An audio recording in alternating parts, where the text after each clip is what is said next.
Kansas City is a magical place where you can always experience something new and celebrate with your crew. It's full of bright lights and unforgettable nights.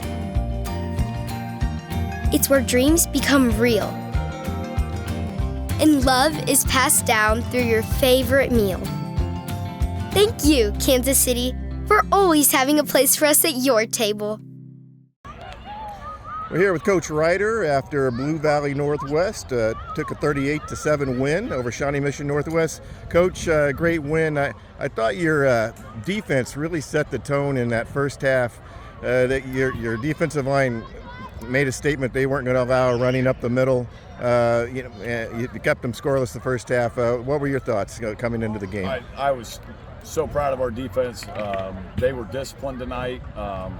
We gave up some drives. I love that the big stop right there before halftime was huge, just for momentum and just we have not played very good complementary football for about a year and a half, as far as if the offense plays well then the defense doesn't and vice versa.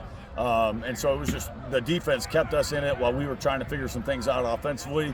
And then once we got rolling offensively, they kept playing well. And I thought our guys did a really good job of not being satisfied with, how the game was and kept playing really hard and did a really good job. That's a really good team over there. They've got a huge line. They've got tough kids, and they make things really difficult for us. And just super proud of even in the second half. Our backside corner stayed home on a reverse, made a great tackle.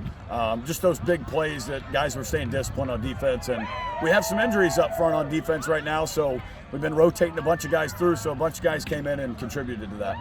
Looked like in the second half, did you make some adjustments or something? You were not stopped in the third quarter, touchdowns every play. You really opened up the running lanes. Yeah, I think it was just figuring out what formationally gave us the best chance to be successful. They were doing some really good stuff in the first half, some blitzes and some twisting and stunning and that type of stuff that really kind of didn't lend itself well to some of the formations maybe we were in more in the first half. So once we got comfortable with that, we were able to kind of get a little bit of a rhythm going, and also just our backs did a really good job reading it. But it all starts with our offensive line, whether it's the protection or whether it's getting downhill, and those guys are just really, really good.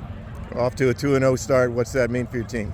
I think it's big. I think our schedule is really tough, and I think we've seen our first two opponents come out and play really well, and they're tough teams, and it's only going to get tougher. We got St. James next week, who they've got an offense that's been putting up a lot of points, and so we're going to have another really good week of practice. But I've been proud of the poise that our players have shown the last 2 weeks of just staying patient and letting things develop, and they've continued to get stronger throughout the game. We got to start games on offense a little bit better, but I think we're headed in the right direction, and I've been pleased with their progress. And Nathan Baxter came out in the second quarter and third quarter and had a really good night tonight, and super proud of that kid. He's done a lot to have a kind of night like that. Appreciate it, Coach. Thank you. Thank you.